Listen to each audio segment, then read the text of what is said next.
Muy bien, entonces estamos en condiciones de poder abordar la tercera parte de nuestro curso. En esta parte vamos a abordar los comandos principales, vamos a hacer unos ejemplos, pero antes de continuar con cosas un poco más avanzadas, es necesario que volvamos a repasar, ¿sí?, la diferencia que existe entre una imagen de Docker y un contenedor. Parece sencillo, pero muchas veces se presta confusión por ahí en la forma en la que nos mencionamos, porque tarde o temprano no tenerlo claro nos va a traer algunas consideraciones negativas o algunas implicaciones negativas. Para empezar, entonces recordemos que una imagen de Docker es un empaquetado que contiene librerías o referencia a otras librerías que son claves para la ejecución de nuestra propia aplicación. Y obviamente adentro también estará la aplicación nuestra, que es lo que en definitiva nos llevó a construir la imagen de Docker. Pero estas imágenes podrían estar construidas y existir localmente en nuestra máquina, o bien podríamos mediante el comando push haberlas compartido y estar alojadas también en una registry remota. Podríamos hacer una analogía con Git, dado que Git nos permite trabajar localmente con un repositorio local y también poder compartir nuestro código con un repositorio remoto mediante push. Ahora bien, cuando una imagen de Docker es puesta en funcionamiento mediante el comando run, eso se convierte en otra cosa que se denomina contenedor. El contenedor recuerden, lo que consume memoria, espacio en disco, ciclos de procesador, etcétera, etcétera. Para ejecutar un contenedor lo podríamos hacer localmente, siguiendo cualquier tutorial que abunda en internet para poder instalar Docker en cualquier tipo de sistema operativo. O bien podríamos utilizar una plataforma muy común y que está realmente muy buena, que se llama Play with Docker. Entonces, a continuación, y antes de abordar esas plataformas, vamos a repasar los comandos más básicos. Docker version, bueno, ni hablar, súper sencillo. Docker pull es lo que nos va a permitir descargar una imagen que obviamente haya sido registrada en alguna registry o que esté guardada en esa registry. Podríamos hacer Docker run para ejecutar un contenedor, Docker PS. Entre paréntesis, no nos olvidemos que estos comandos que están acá, no por ejecutarlos tal y como están representados, van a funcionar. Recuerden que esto es una simplificación y le están faltando parámetros. Ejemplo, yo no podría hacer un Docker run si no le doy otros parámetros, como por ejemplo el nombre de la imagen, etcétera, etcétera. Pero lo que buscamos acá es poder explicar en sí el comando. Entonces Docker run nos va a permitir ejecutar, Docker PS nos va a listar todos los contenedores que estén funcionando, Docker stop nos va a permitir detener un contenedor, Docker kill lo va a detener sin mayores consideraciones, es violento el kill. Docker login nos va a permitir autenticarnos contra una registry remota. ¿Sí? La de default es Docker Hub, pero podría tener otro tipo de registry, ejemplo GitLab. Puedo hacer mediante el comando docker push, poder subir una imagen a una registry remota. Docker image nos va a listar todas las imágenes que nosotros tengamos descargadas o hayamos generado. Docker rm nos va a permitir eliminar un contenedor, mientras que Docker rmi nos va a permitir eliminar una imagen. Atento con el tema de las imágenes, porque muchas veces a medida que vamos haciendo distintos builds por cuestiones laborales, es muy común olvidarse de que hemos hecho nuevas generaciones y que de a poco y vamos consumiendo más y más espacio en disco, que por ahí cuando lo hacemos localmente es un recurso importante. Entonces hay que tener cuidado con el espacio que nosotros vamos mal aprovechando con imágenes que no utilizamos. Y por último, un comando re importante es el docker build, que es lo que nos va a permitir en definitiva poder empaquetar nuestra aplicación como una imagen de Docker. A continuación vamos a indagar sobre estas dos URL que habíamos estado mencionando, que es hubdocker.com y labs de Play with Docker. Entonces vamos a abrir un navegador. ¿Sí? Lo primero que vamos a hacer es indagar un poco sobre qué es Docker Hub. Bueno, acá yo ya tengo usuario, les invito a que ustedes hagan lo mismo. Entonces, una vez que nos autenticamos, podemos podemos acceder a nuestras imágenes. ¿Qué pasa? Docker Hub nos provee de un gran conjunto de imágenes que son públicas, es decir, yo no necesito ni siquiera tener un usuario para poder hacer uso de ellos. Tal es así el caso, por ejemplo, de bases de datos como por ejemplo MySQL. Por ejemplo, yo voy a buscar MySQL y voy a ver qué opciones me provee. Por ejemplo, tengo de la versión Community. Si me dice que yo puedo acceder a esta imagen de una forma muy sencilla, que es simplemente escribir esto, pegarlo en la consola donde yo tenga instalado Play with Docker, y con eso alcanza para que yo ya pueda tener la imagen. Ahora, para hacerla funcionar y configurarla adecuadamente, bueno, eso requiere pasos adicionales, que también los vamos a ver, ojo, no nos vamos a preocupar en eso en este instante. La otra opción, lo otro que teníamos que ver es Play with Docker. Por ejemplo, accedemos a la URL que yo les mostré recién. Vamos a comenzar. Entonces, fíjense que nos están ofreciendo 4 horas para hacer prácticas, lo cual para nosotros nos es totalmente suficiente. Vamos a agregar una instancia. Esta instancia se va a generar como un nuevo nodo. Fíjense que tiene una dirección IP asignada y tenemos una consola de Linux para que podamos interactuar con ella. Entonces lo siguiente es poner en práctica todos estos conocimientos que hemos estado adquiriendo. ¿Cómo? Y sencillamente mediante la ejecución de los siguientes comandos. Fíjense lo que yo les voy a mostrar. Primeramente lo que vamos a hacer es poder descargar una imagen, que en este caso se llama MySQL/MySQL-server de la versión 8.0. Posteriormente vamos a utilizar esa imagen por algo. Fíjense que al final de esta línea figura el nombre que coloqué en la primera. Es decir, nosotros vamos a poner en funcionamiento la imagen de MySQL Server, le vamos a asignar un nombre que se llama tp-db-container y a su vez le vamos a setear algunas variables de entorno mediante el parámetro "-e". E es la forma abreviada de significar un environment variable. Y "-d" le vamos a decir que queremos que este contenedor, una vez que yo lance el comando, siga funcionando sin ningún tipo de intervención o interacción mía. Y por último, vamos a aprovechar el comando "-p para hacer que esta base de datos, este contenedor que está operando o trabajando con una imagen de base de datos, sea visible o que yo lo pueda acceder mediante el puerto 3306. Entonces ahora vamos a ir al browser y vamos a hacer esas mismas prácticas de lo que le acabo de demostrar. Yo vamos a ejecutar estas líneas.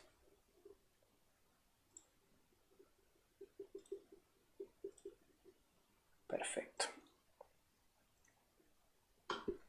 Fíjense, presten atención la velocidad que tiene de descarga. Es una de las virtudes que tiene esta plataforma. La verdad que no hace perder tiempo y nos permite poder trabajar, la verdad, que muy rápido. Posteriormente vamos a ejecutar el comando run con los comandos que les había estado explicando. Fíjense que inmediatamente que lo ejecuté, esto empezó a funcionar. Digamos, para destacar es ver que una vez que el comando se ejecutó y se ejecutó satisfactoriamente, nos asignó un número, una especie de hash, que nos indica el ID que tiene este contenedor. Entonces, ¿cómo hago yo para saber en esta instancia qué es lo que se está ejecutando? Bueno, según lo que yo les había comentado, podríamos escribir docker ps.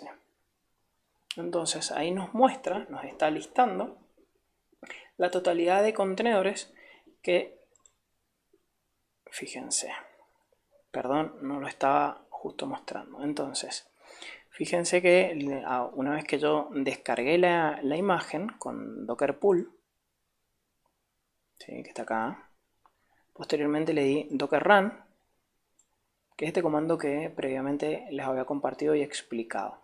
La ejecución de ese comando hizo o nos devolvió este hash que nos indica de que el contenedor fue creado, y eso es la forma de identificarlo unívocamente. Y posteriormente, para poder detectar qué es lo que se ejecutó o qué es lo que está corriendo actualmente en este nodo 1 con IP 192.168.0.8, es ejecutar el comando docker ps de process, ¿sí? Y acá nos dice que tiene un ID que termina en D9, ¿sí? Que está trabajando este contenedor a partir de una imagen, que es la que nosotros seteamos, que se creó hace 39 segundos y que está corriendo hace 38 segundos, digamos. Se demoró un segundo en arrancar, que era una de las virtudes que destacábamos al compararlo contra una máquina virtual, que era el tiempo que se demora un Docker en arrancar, un contenedor en arrancar, versus lo que se puede demorar una máquina virtual. Entonces, ya ejecutamos los pasos, nuestro contenedor está funcionando. Fíjense que acá me muestra 3306 como un puerto que ha sido abierto, es decir, nuestra base de datos está funcionando. Ahora, ¿qué deberíamos de hacer? Fíjense, ya tenemos todo funcionando. Ahora lo que podríamos hacer como un ejemplo es conectarnos mediante el comando dockerexec a el contenedor este que ya ha sido creado. Entonces, vamos a proceder. Voy a borrar las líneas anteriores para poder disponer del espacio, y voy a pegar dockerexec. Fíjense, dockerexec -it porque quiero que la consola sea interactiva, y voy a marcar el nombre del contenedor y me voy a conectar a la terminal utilizando la terminal bash. Listo, yo ya estoy dentro de mi contenedor. Podría ejecutar ls. Fíjense que ya tengo librerías y carpetas que están íntimamente relacionadas con la base de datos MySQL.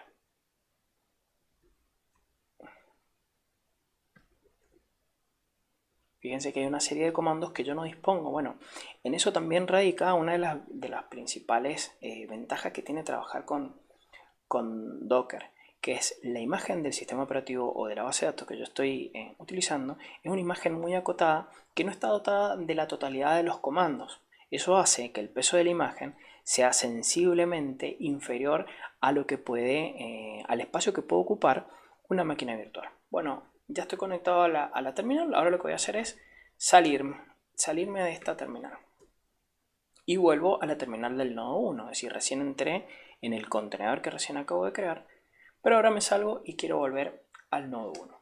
Entonces, para continuar, lo que les propongo es poder avanzar con otro ejemplo más. Para ello, vamos a proceder a algo un poquito más delicado que necesita un poco más de atención.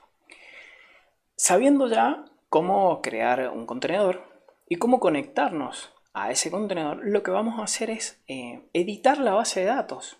Es decir, yo recién les mostré que entramos, pero tranquilamente ustedes podrían dudar de que si lo que hice yo estaba bien o no y si alcanzaba o no. Entonces, para dejar bien en claro que los comandos funcionan, quiero que me sigan y ojalá puedan seguirme línea con línea para que podamos avanzar juntos, ¿sí? Entonces lo primero es conectarse al batch del contenedor. Posteriormente vamos a ejecutar MySQL con el usuario que ya le dimos como parámetro a la hora de generación del contenedor. Nos vamos a situar en la base de datos TPA. Posteriormente vamos a crear una tabla, vamos a hacer un select, un insert y vamos a confirmar los cambios. Y posteriormente vamos a volver a hacer un select de la tabla para ver si finalmente los valores fueron persistidos. Es un poco tedioso y más si uno lo quiere trabajar mediante la consola, que este es el caso. Entonces, bueno, vamos manos a la obra. Voy a volver a conectarme a la consola.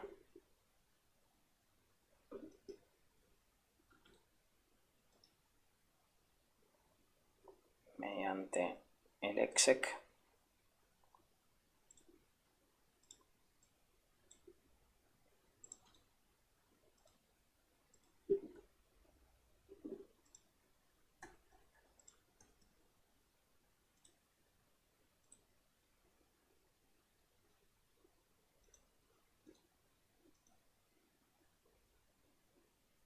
Muy bien.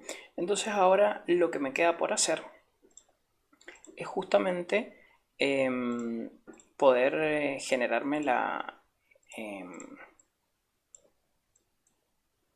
poder loguearme en la base de datos.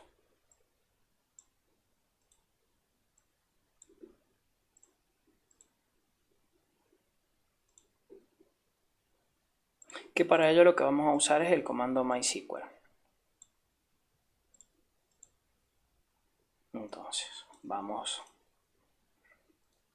a copiar y pegar MySQL -u. Recordemos de que la opción -u lo que nos está indicando es que el usuario con el que nos vamos a conectar al motor MySQL es tpa-medio user, y con el parámetro -p le vamos a decir cuál es la contraseña que el usuario que indicamos en el parámetro anterior va a tener. Entonces, sin dar más vueltas, presionamos Enter y listo, estamos conectados a la base de datos. Ahora, el paso siguiente es que nosotros podamos elegir cuál es la base de datos con la que vamos a operar. En este caso habíamos dicho que era tpa-db, ¿sí? Para que no hayan dudas, vamos a volver a esa pantalla. Fíjense que dijimos que la base de datos es MySQL y después mediante use tpa-db nos íbamos a estar cambiando a esa base de datos. Entonces ahora lo ejecutamos. Listo, estamos trabajando en la base de datos que deseamos y vamos a proceder a generarnos una nueva tabla mediante el comando createTable. ¿Sí? createTable, tpa, table1. Listo, generamos la tabla. Vamos a hacer un select para ver si realmente esa tabla ahora existe. Me dice que está vacía, es decir que podemos confirmar que la tabla se creó exitosamente. Para continuar vamos a insertar un elemento en esta tabla y vamos a volver vamos a confirmarlo.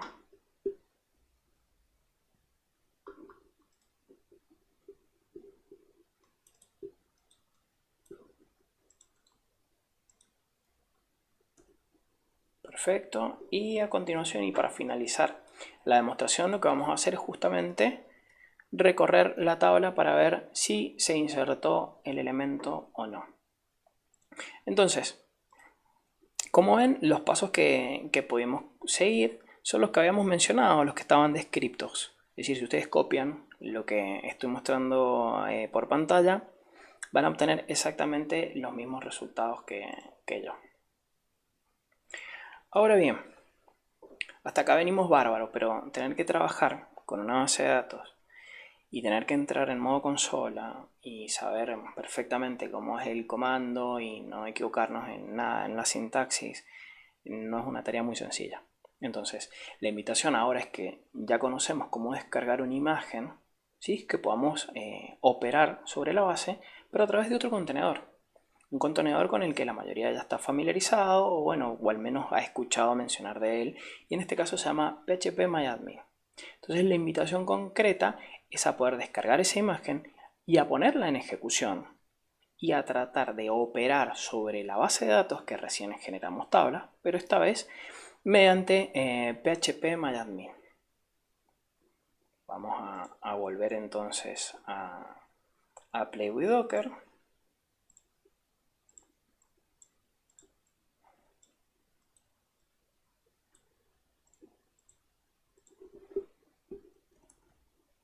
Y vamos a ejecutar la línea que les estaba mencionando.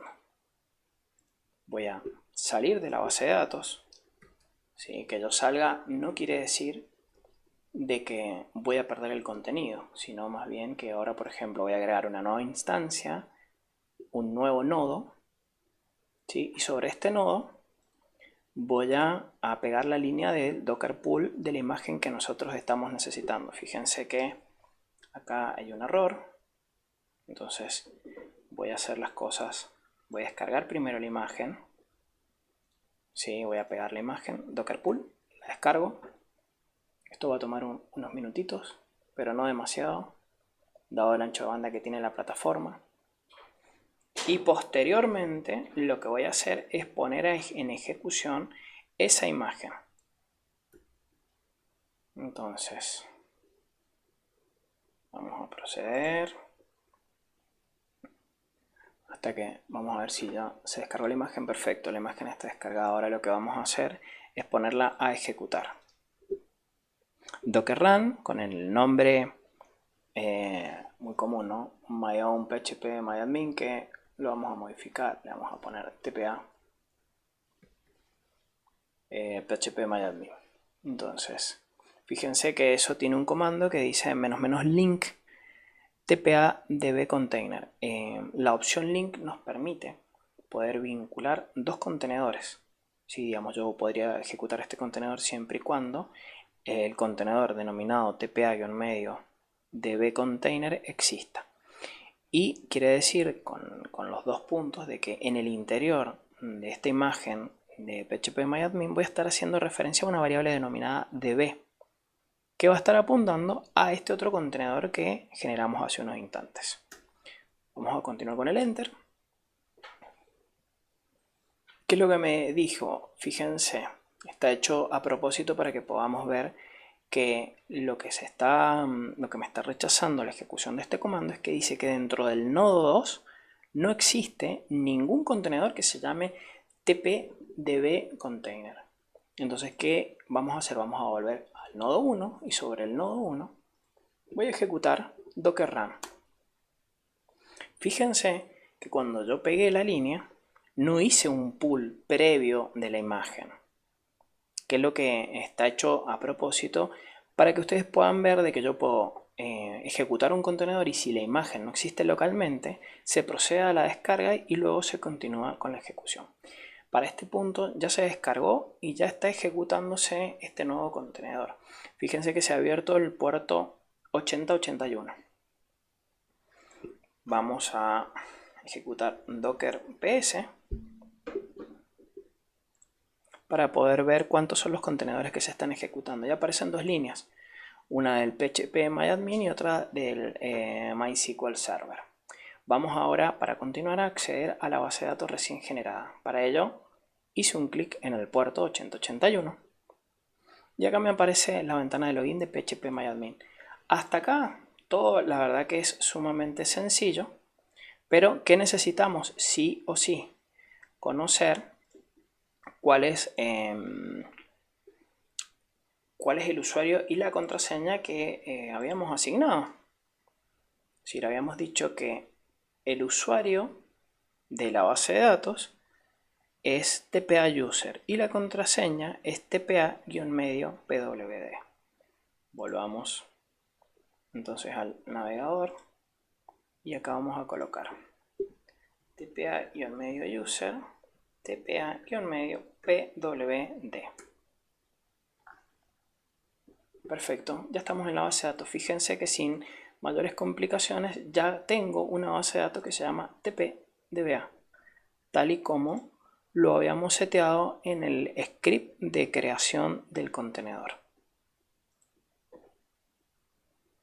A partir de esto, bueno, ya puedo volver y podría hasta inclusive poder navegar la tabla y ver si la fila que ingresé recién, que decía ejemplo, existe. Bueno, como vemos, acá está. A partir de esto podría hacer tranquilamente cualquier otra operación un poco más complicada o no, pero con la libertad de poder operarlo de manera gráfica, lo cual, bueno, para muchos, y me incluyo, es una forma mucho más divertida y llevadera de trabajar. Bueno, nos veo en la última parte.